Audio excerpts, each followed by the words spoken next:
taken. So she would go there with her 50-year-old son, big construction worker, and her daughter-in-law and grandchild. And she would go to every meeting. And imagine this woman, Spanish woman, grew up Roman Catholic, big cold stone churches, meeting these loud Dominicans where everything is fun. Well, not everything. Where worship is fun. Let's get it together. And became a believer, and at 93 years of age was emerged as a Church of the Brethren member with a wheelchair, taken out of the wheelchair and dumped. She died last October, but died as a Spanish, indigenous Spanish Church of the Brethren member. Not recognized by us, but recognized as the local government. So I'm just going to leave her up there just a second as I go through this. But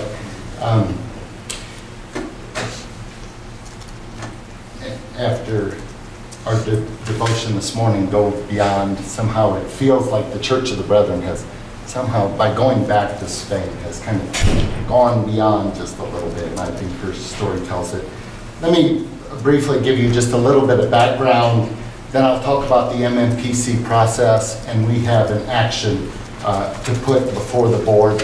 I'll go through it rather briefly, and then if you want to flesh it out with some questions, I can do that as well, or I can certainly give you a detailed report on it. In the late 90s, Church of the Brethren members from the Dominican Republic immigrated to Spain. They also immigrated to the United States and started churches. And I would cite Ruben de Olio and Daniel, and certainly Fausto Carrasco, who becomes pertinent in this. The Spanish government provided facility for individuals to come and work in what they call elderly care, basically home health care, with the thought that if you put in so many years of service, the Spanish government would indeed give you citizenship, and that's the process. One member for the Dominican community is Pablo Torrero. He and his wife went. They now have 2 children. And they started a church up in the very northern part of Spain, an area called Asturia. It's a beach resort on the Atlantic. You'll know Spain kind of comes out. It's right on it's on the ocean, basically. And Brother Torrero started a church called Light in the Dark Places, I guess. That would be an English translation. I won't try the Spanish. And began a community there with 70 in regular attendance, many of them Dominican, but many from all over the world. Many from Central America, South America, Turkish, Africa as well attend that. Other Dominicans started churches in other areas, and they're working together to build a small community and a denomination. I want to remind us. I engaged this community early on through Brother Fausto Carrasco, and he said, Jay, we have to get approval for Spain. So I went over with Carol Yezel, and this is the essence of the leadership there. Brother Torrero is the second from the right, and then Fausto is there on the left. Maria, Pablo's wife, is standing, Carol Yezel as well. Rafael is another relative of Fausto, and then another brother from Madrid working on establishing churches in Madrid. All told, though, there's a community seeking to establish a Church of the Brethren denomination of 4 congregations in Madrid and 3 in the north. In the north, Pablo leads one. The other is led by a Dominican woman named Maria Lorenzo, and she has about 45 in regular attendance. And then a Spanish woman named Eva Villadat Orozco, who has a small church, but she leads a Bible Institute and is seeking to be part of the Church of the Brethren as well. A key leader in this group is a Colombian pastor named Jairo Sandoval. I'll show him later.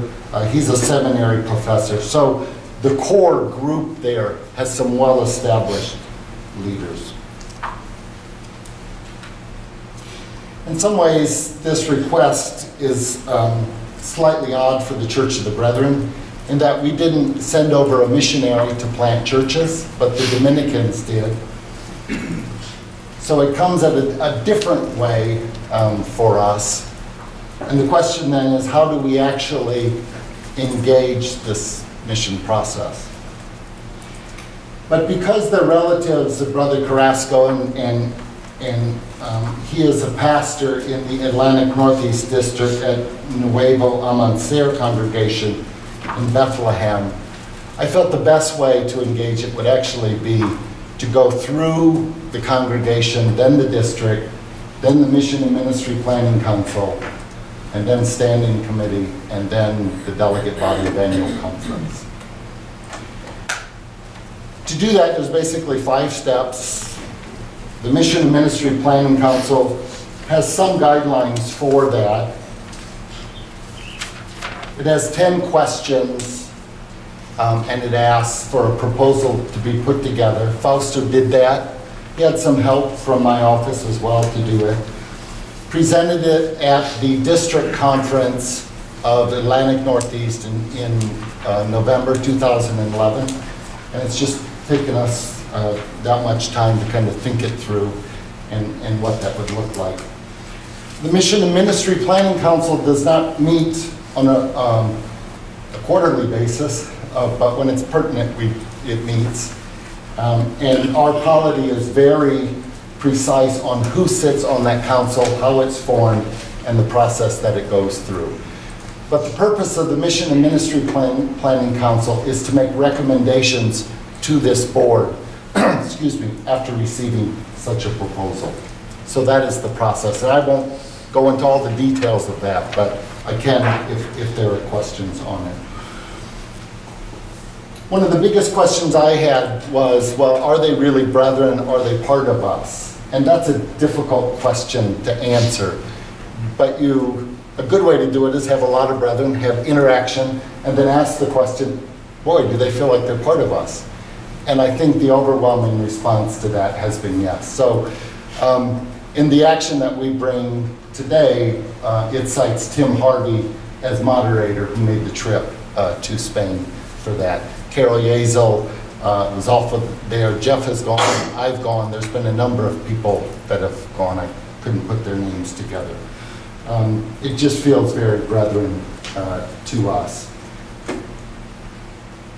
This is the leadership team together. Ava in the middle there, Fausto, of course, some of the names I've mentioned, but in the back, the Colombian seminarian.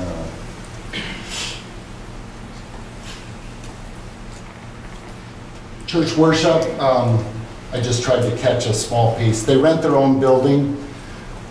This is Pablo's church in Guillaume. It is a registered church with the government, but it is registered only as a local church, excuse me, not as a denomination, which means it cannot readily duplicate itself. Spain is not particularly friendly to having evangelical churches started in Spain. It's a difficult process. It took them years to get registration. They feel recognition by this body that we're related would also help them in their process to become a denomination. Some of the young people there singing. We were there, and they do this thing where they have so many different people. They bring out the flags from the different countries to make everyone feel that we're all one in Christ and everyone is welcome there. So the Spanish flag, and I assume that's the Dominican flag. There's over there. They do a lot of praying in this church, which really impressed me from a piety perspective, I guess. But they have long periods of kneeling prayer. I might be a Catholic influence as well. They have an outreach program that they advertise. This is for formation professional. It's for employment. but they try to work and help new immigrants. That's some of their social ministries that they run, is to help new immigrants get plugged into the local community. And this was a symbol of partnership as we go forward. So we certainly felt like they were brethren. You have received a handout, I believe, that has the full proposal that came from Fausto.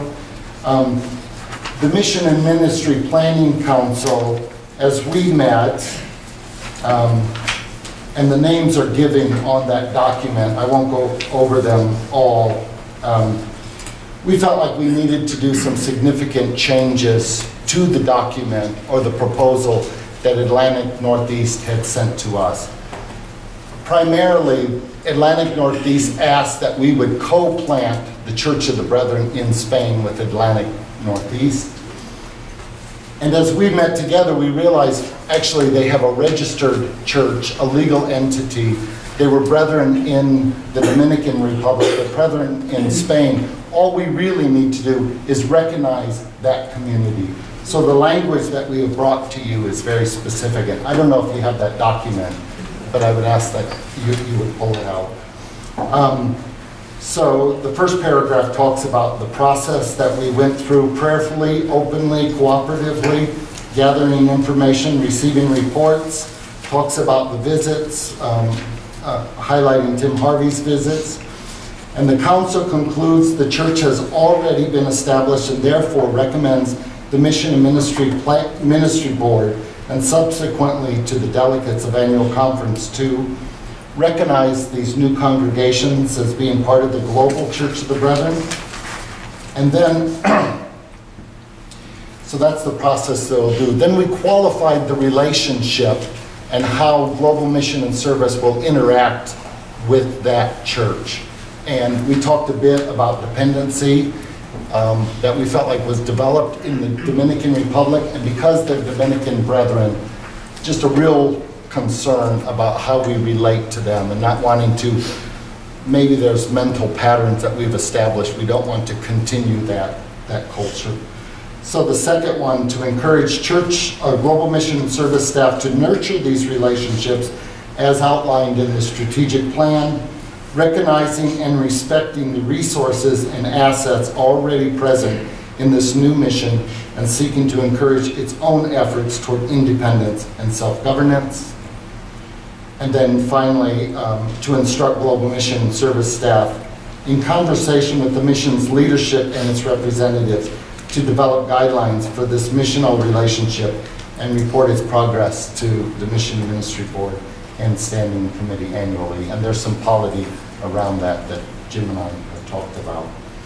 The last paragraph, I think I'm just going to read because it's well written and important given our morning discussion.